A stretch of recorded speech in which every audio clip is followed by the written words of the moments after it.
जय हिंद दोस्तों। आज के इस क्लास में हम लोग कवर करने वाले हैं बीए फिफ्थ सेमेस्टर में जो आपका एग्जाम हुआ है मेडिवल हिस्ट्री मध्यकालीन इतिहास का। उसमें दोस्तों ऑप्शनल पेपर आया था HIS 302, HIS 303 और HIS 304। तो HIS 303 को मैंने अभी सॉल्व करा दिया है। ठीक है, आप लोग जा कर के इसको देख लीजिएगा जिनका भी पेपर हुआ है। ठीक है, अभी इस क्लास में हम लोग दोस्तों इस पेपर को सॉल्व करेंगे HIS 302 को, यानी HIS 302 मॉडर्न वर्ल्ड। ठीक है, 1453 से 1815 AD। आपका देखेंगे दोस्तों इसमें कितने प्रश्न सही हुए हैं। ठीक है, कमेंट बॉक्स में कमेंट जरूर करिएगा।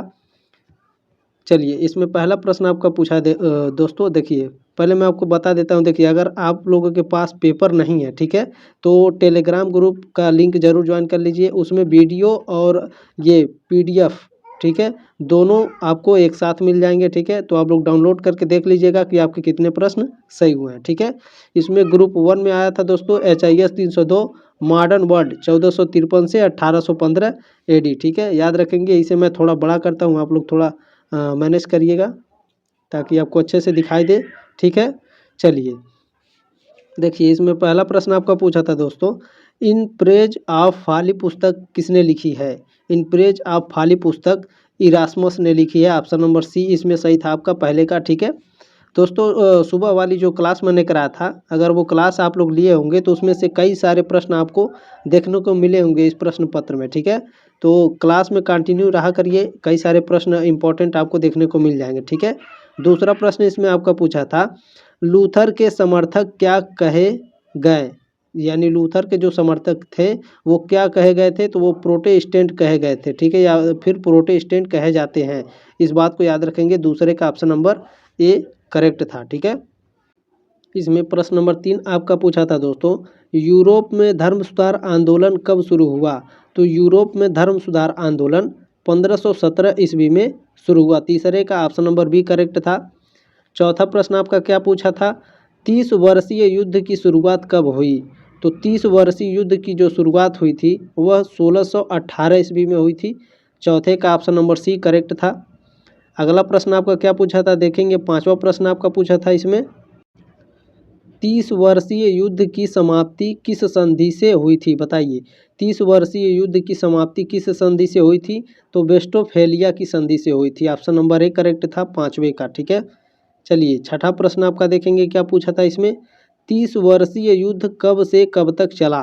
तो 30 वर्षीय जो युद्ध था 1618 ईस्वी से 1648 ईस्वी तक चला। ठीक है, छठे का ऑप्शन नंबर डी सही था इसमें। अगला प्रश्न आपका देखेंगे, सातवां प्रश्न क्या पूछा है, 30 वर्षीय युद्ध शुरू होने का कारण था? बताइए, 30 वर्षीय जो युद्ध हुआ था उसका शुरू होने का कारण क्या था भैया? तो धार्मिक कारण था। ऑप्शन नंबर ए करेक्ट हो जाएगा सातवें का। ठीक है, प्रश्न नंबर 9 आपका पूछा था दोस्तों इसमें, गौरवपूर्ण क्रांति का उद्भव इंग्लैंड में हुआ, कब हुआ था? तो यह 1688 ईस्वी में हुआ था। नवे का ऑप्शन नंबर सी इसमें करेक्ट था। ठीक है, चलिए 10वां नंबर प्रश्न आपका क्या पूछा है, चार्ल्स द्वितीय को किस वर्ष में इंग्लैंड का राजा घोषित किया गया था? तो चार्ल्स द्वितीय को इंग्लैंड का राजा घोषित किया गया था 1660 ईस्वी में। ठीक है, 10वें का ऑप्शन नंबर ए करेक्ट था। चलिए प्रश्न नंबर 11 क्या पूछा था आपका, जो लोग दोस्तों सुबह वाली क्लास देखे होंगे मेरा, ठीक है, उसमें कई सारे प्रश्न आए थे आपके एग्जाम में। ठीक है, ये सब प्रश्न आए थे आपके, फ्लाइंग शटल, स्पिनिंग जेनिंग। ठीक है, तो 11वां नंबर प्रश्न आपका पूछा था, फ्लाइंग शटल का आविष्कारक कौन था? तो फ्लाइंग शटल का आविष्कारक जॉन के थे। ठीक है, 11वें का ऑप्शन नंबर ए करेक्ट था इसमें। प्रश्न नंबर 12 क्या पूछा है आपका, स्पिनिंग जेनी नामक यंत्र का आविष्कारक कौन था? स्पिनिंग जेनी नामक यंत्र का आविष्कारक हरग्रीव्स थे। ठीक है, 12वें का ऑप्शन नंबर बी करेक्ट था। ठीक है, चलिए प्रश्न नंबर 13 क्या है आपका, इंग्लैंड में औद्योगिक क्रांति की शुरुआत किस उद्योग से हुई? तो इंग्लैंड में औद्योगिक क्रांति की शुरुआत वस्त्र उद्योग से हुई थी। ठीक है, 13 का ऑप्शन नंबर ए करेक्ट है। चलिए अगला प्रश्न आपका क्या पूछा है इसमें, 14वां नंबर प्रश्न पूछा है, निम्नलिखित में से वह कौन सी मशीन है जिसने कपड़ा उद्योग में क्रांति में बहुत योगदान दिया? तो कौन सी मशीन है? तो फ्लाइंग शटल है। ठीक है, 14 का ऑप्शन नंबर ये हमारा करेक्ट था। ठीक है, प्रश्न नंबर 15 आपका क्या पूछा था दोस्तों इसमें, नाइट्स कौन थे? तो नाइट्स जो थे वह सैनिक थे। ठीक है, ऑप्शन नंबर डी करेक्ट है 15 का। प्रश्न नंबर 16 आपका क्या पूछा है, गौरवपूर्ण क्रांति के समय इंग्लैंड का शासक था। तो गौरवपूर्ण क्रांति के समय इंग्लैंड का शासक जेम्स द्वितीय था। 16 का ऑप्शन नंबर ए करेक्ट था। अगला प्रश्न देखेंगे, इसमें क्या पूछा है आपका 17वां नंबर, यूरोप में आधुनिक युग की शुरुआत कब से मानी जाती है। तो यूरोप में आधुनिक युग की शुरुआत 1453 ईस्वी से मानी जाती है। 17 का ऑप्शन नंबर सी करेक्ट है इसमें, ठीक है। चलिए 18वां नंबर प्रश्न आपका क्या पूछा था भैया, औद्योगिक क्रांति का परिणाम क्या था। ठीक है, तो इसका हमें सही उत्तर नहीं मिला है, ठीक है। बाकी ऑप्शन नंबर ए इसमें करेक्ट हो जाएगा। मैं 90% इसके साथ जाऊंगा, बाकी आप लोग कमेंट करिएगा प्रश्न नंबर 18वें का कौन सा सही है, ठीक है। चलिए आगे बढ़ते हैं। प्रश्न नंबर 19 आपका पूछा था, सर्फ का अर्थ संबंधित है। सर्फ का अर्थ होता था दास से, ठीक है। 19 का ऑप्शन नंबर सी करेक्ट है इसमें आपका। प्रश्न नंबर 20 आपका क्या पूछा है, आतंक राज्य का फ्रांस में संस्थापक कौन था। तो आतंक राज्य का फ्रांस में जो संस्थापक था वह नेशनल कन्वेंशन था, ठीक है। 20 का ऑप्शन नंबर सी करेक्ट था आपका। 21 नंबर प्रश्न क्या पूछा था आपका, ध्यान देंगे, मैं इसे थोड़ा बड़ा करता हूँ। देखिए 21 नंबर प्रश्न पूछा है, टेनिस कोर्ट की शपथ संबंधित है। तो टेनिस कोर्ट की शपथ फ्रांसीसी क्रांति से संबंधित है। 21 का ऑप्शन नंबर डी आपका सही है, ठीक है। चलिए 22 नंबर प्रश्न क्या पूछा है, इंडलजेंस क्या था। इंडलजेंस क्या था भैया, तो यह आपका पैसा देकर पाप का पश्चाताप पत्र खरीदना होता था, ठीक है। ऑप्शन नंबर ए करेक्ट था आपका। 22 का क्या था भैया, इंडलजेंस क्या था, पैसा देकर पाप का पश्चाताप पत्र खरीदना, ठीक है। 22 का ऑप्शन नंबर ए करेक्ट हो जाएगा आपका। 23 नंबर प्रश्न क्या पूछा था आपका, बैंक ऑफ फ्रांस की स्थापना हुई। तो बैंक ऑफ फ्रांस की स्थापना सन 1800 ईस्वी में हुई थी। 23 का ऑप्शन नंबर सी करेक्ट है।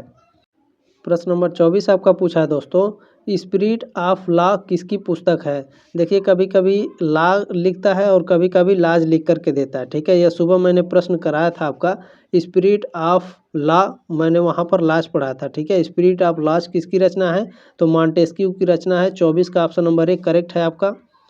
अगला प्रश्न क्या पूछा था आपका 25 नंबर, द पर्सियन लेटर्स किसकी रचना है। तो द पर्सियन लेटर्स जो था वह मॉन्टेस्क्यू की रचना है। ऑप्शन नंबर डी करेक्ट है आपका 25 का। प्रश्न नंबर 26 देखेंगे, आपका क्या पूछा है इसमें, रिनेसा शब्द किस भाषा से ग्रहण किया गया है। तो रिनेसा शब्द दोस्तों किस भाषा से ग्रहण किया गया है, तो फ्रेंच भाषा से ग्रहण किया गया है, ठीक है। 26 का ऑप्शन नंबर बी आपका करेक्ट था इसमें। 27वां नंबर प्रश्न क्या पूछा था भैया, निम्नलिखित में से फ्रांस की क्रांति का मुख्य उद्देश्य था।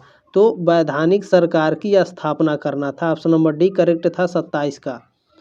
अगला प्रश्न देखेंगे आपका 28 नंबर क्या पूछा था, प्रथम स्टेट क्या था। बताइए प्रथम स्टेट क्या था भैया, तो पादरी वर्ग होते थे प्रथम स्टेट में, ठीक है। 28 का ऑप्शन नंबर ए करेक्ट हो जाएगा आपका। 29 नंबर प्रश्न क्या पूछा था भैया, बास्तील का पतन कब हुआ था। तो बास्तील का पतन 14 जुलाई 1789 ईस्वी में हुआ था, ठीक है। 29 का ऑप्शन नंबर डी आपका करेक्ट है।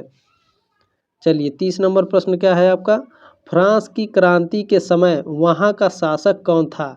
तो फ्रांस की क्रांति के समय दोस्तों लुई 16वां था, ठीक है। 30 का ऑप्शन नंबर ए आपका करेक्ट था इसमें। 31 नंबर प्रश्न क्या पूछा था, अगर रूसो न होता तो फ्रांसीसी क्रांति न होती, यह कथन किसका है। तो यह कथन है नेपोलियन का, ठीक है। 31 का ऑप्शन नंबर सी है। चलिए जो प्रश्न आपको गलत लगता है दोस्तों गूगल करके भी देख सकते हैं, ठीक है, कोई दिक्कत नहीं है। 32 नंबर प्रश्न है आपका, ऐसा नहीं है कि मैं गलत आपको पढ़ा रहा हूँ, ठीक है, ये मत सोचिएगा, बाकी आप गूगल करके एक बार देख लीजिएगा, ठीक है, कि सही है कि गलत। जो आपको गलत लगता है उसे गूगल कर लीजिएगा, मेरे कहने का मतलब ये है, ठीक है। चलिए मैं आपको गलत नहीं पढ़ाऊँगा। 32 नंबर प्रश्न क्या पूछा था, सोशल कॉन्ट्रैक्ट पुस्तक का लेखक कौन है। तो ये भी सुबह में प्रश्न कराया था मैंने। इसके लेखक हैं रूसो। सोशल कॉन्ट्रैक्ट पुस्तक के लेखक कौन है, रूसो हैं। तो 32 का ऑप्शन नंबर सी आपका करेक्ट था। 33 नंबर प्रश्न क्या है आपका, फ्रांस की क्रांति का नारा क्या था। तो फ्रांस की क्रांति का नारा था स्वतंत्रता समानता एवं बंधुत्व, ठीक है, स्वतंत्रता समानता एवं बंधुत्व। 33 का ऑप्शन नंबर ए आपका करेक्ट था। ठीक है, देखिए यहाँ पर बंधुत्व तो लिख करके दिया है। ठीक है, यहाँ पर कभी कभी मित्रता लिख करके भी देता है, इस पॉइंट को याद रखिएगा। ठीक है, स्वतंत्रता, समानता एवं मित्रता इस तरह से लिख करके देता है।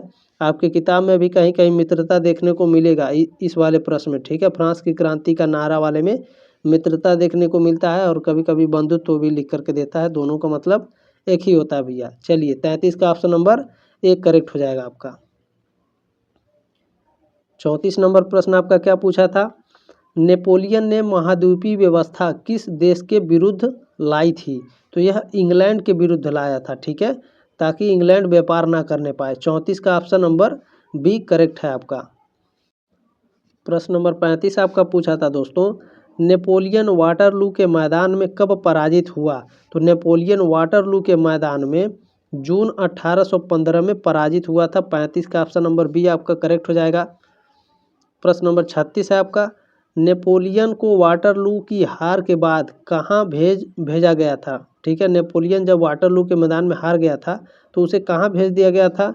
तो सेंट हेलेना में भेज दिया गया था। ठीक है, 36 का ऑप्शन नंबर डी आपका करेक्ट था इसमें। 37 नंबर प्रश्न आपका क्या पूछा था, देखिए, निम्नलिखित में से किस वर्ष नेपोलियन ने नेपोलियन कोड को लागू किया था? तो यह लागू किया था 1804 ईस्वी में। ठीक है, 37 का ऑप्शन नंबर सी आपका करेक्ट था इसमें। 38 नंबर प्रश्न आपका क्या पूछा था, नेपोलियन का जन्म कब हुआ था? तो नेपोलियन का जन्म 1769 ईस्वी में हुआ था। 38 का ऑप्शन नंबर बी करेक्ट है। 39 नंबर प्रश्न देखेंगे आपका कौन सा सही है, नेपोलियन द्वारा डायरेक्टरी का तख्ता पलट कब किया गया था? तो यह अक्टूबर 1799 ईस्वी में किया गया था। 39 का ऑप्शन नंबर सी करेक्ट है। चलिए 40 नंबर क्या पूछा है भैया, तो 40 नंबर पूछा है, मानवतावाद का प्रवर्तक किसे कहा गया है? तो मानवतावाद का प्रवर्तक पेट्रार्क को कहा जाता है। ठीक है, 40 का ऑप्शन नंबर सी आपका सही है। चलिए 41 नंबर प्रश्न देखेंगे आपका क्या पूछा है, पुनर्जागरण का प्रारंभ कहाँ हुआ था? तो पुनर्जागरण का प्रारंभ इंग्लैंड में हुआ था। ऑप्शन नंबर सी है आपका।